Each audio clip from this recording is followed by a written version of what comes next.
Okay, so the first thing that we're going to do is we're going to click on the file right over here.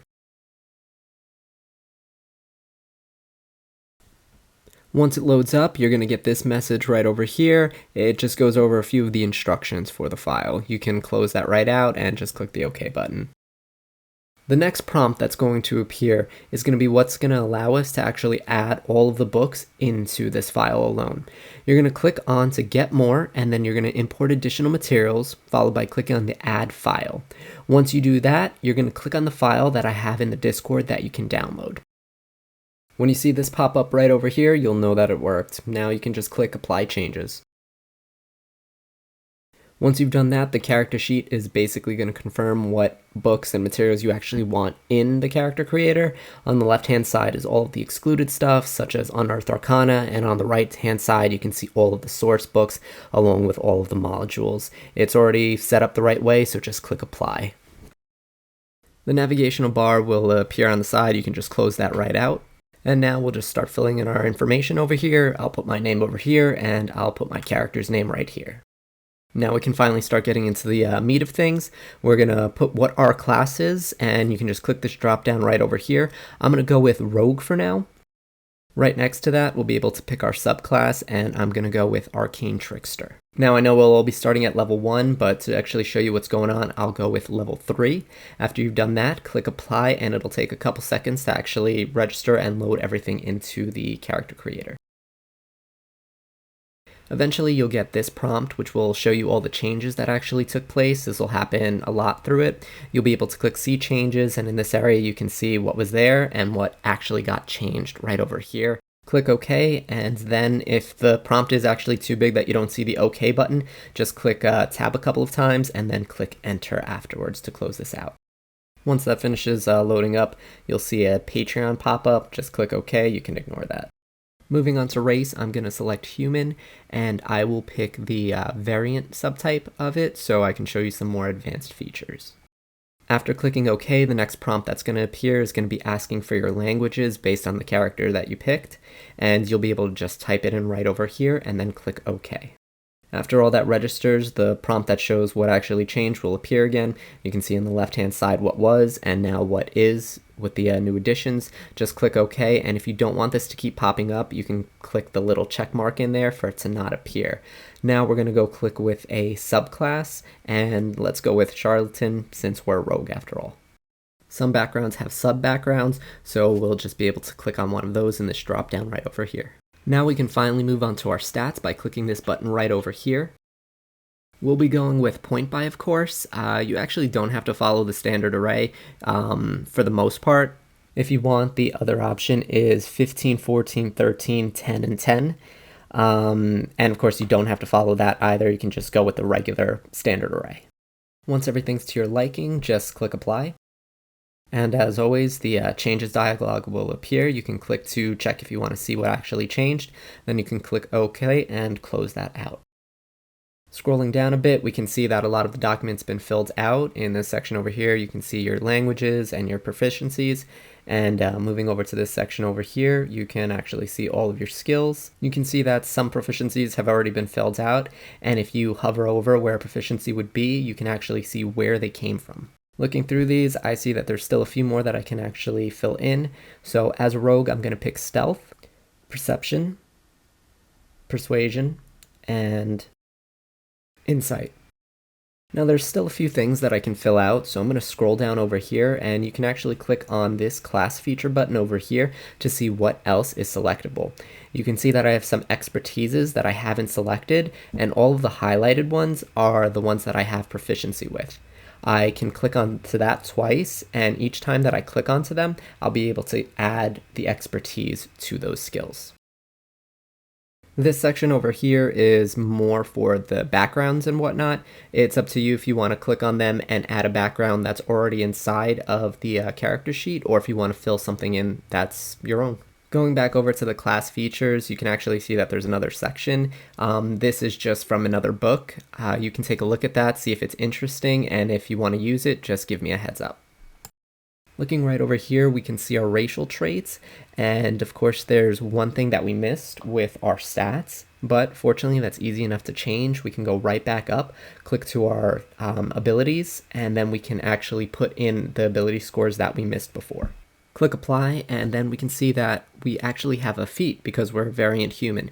In order to select that feat, we're just going to scroll down just a little bit to this section over here. It shows, yes, we have a feat over here because we're variant human. Click the drop down, and then you can type in what feat you want, or you can scroll over and see what you want. I'm going to go with crossbow expert for now. Scrolling up a bit, I will show you where you can place your weapons. While we won't be starting off with starting equipment or anything, this is where you'll be able to add it once you do acquire this equipment. As a rogue, I'm going to put in a crossbow, and once you click onto that, you'll see that the entire field gets filled out. On the bottom left over here, you can actually keep track of your ammunition as well. I'll also throw a dagger onto here because it's one of the other pieces of equipment that a rogue can have. Scrolling up just a little bit, you can see some of the additional actions that you have as an arcane trickster rogue. And remember, you can hover over anything if you don't know what it is, and it'll give you the information for it and where it came from. Now back to the top of the page, we have the armor section over here. You can click the drop down, and while we won't be starting off with armor, you are able to click unarmored. If you do acquire armor, you can simply click the button over there and it'll fill in your AC and the rest of your stats. For HP, we'll be rolling for it. And since we're level 1 at the very beginning, you can simply set it to max. Only a few more things left to go over with, so we'll scroll down a little bit so that we can get to our inventory section. Now, like I said, we won't be starting off with inventory or anything, but this can be very useful for when we do purchase something. You can actually hover over to see what your character would normally have, and when you click on it, you can have a selection of packs, tools, and whatever else. Once you click onto that, then it'll auto-fill in everything. Back to the top, and actually one of our most important things will be our spells. You're going to click this button right over here. You're going to click Generate Spell Sheet. Once you do that, on the left-hand side of the screen, you'll be able to see how many spells and of what level your character is able to have. So now we're going to move over to the cantrip section. We'll click down on that, and it'll have a list of cantrips that we're able to have for our class. I'll just select Booming Blade and Message. Moving on to our actual spells, we can see that we're able to know 2 first level spells. So what I'm going to do is I'm going to scroll over here to our first level spells, and then I'll be able to select 2 spells. Last but not least, we have our bonus spells that we can pick from. One's automatically selected based on our class. The other one we are able to select, and for this one I'm going to go with Find Familiar. One of my favorite things about this program is that it actually has a spell lookup while you're selecting your spells. So you can go to this selection over here, click on a spell, and then click Show Full Description. It'll give you all the information you could ever want along with the sources for them. Once you're done with that, you can click Close and then continue to next dialogue. You won't have to worry about this pop over here, so just click Generate Spell Sheet. This will take a while depending on how many spells you actually have selected, so just give it a moment. Even if it looked like it froze, it'll even say it on the bottom right hand side of the screen. When it finishes, it'll automatically take you to your spell sheet. This section over here is going to have all relevant information when it comes to spellcasting, such as your spellcasting ability, your attack modifier, your spell saving throw DC. You can keep track of how many spell slots you have available. It'll have the spell descriptions in a nice, short, concise manner, and then you can even hover over it and get a full description of the spell as well. Now, because I have the Find Familiar spell, I can actually add a familiar to my sheet. It's actually rather simple. You're going to click this button right over here. Now you're going to create from Find Familiar spell, and you'll be able to select which familiar you'd like. I personally want to pick an owl, so I'm going to click on that, and then a dialogue's going to appear, and I can choose which type of owl I want. So we're going to go with this one right over here, click OK, and then everything's going to autofill in for you.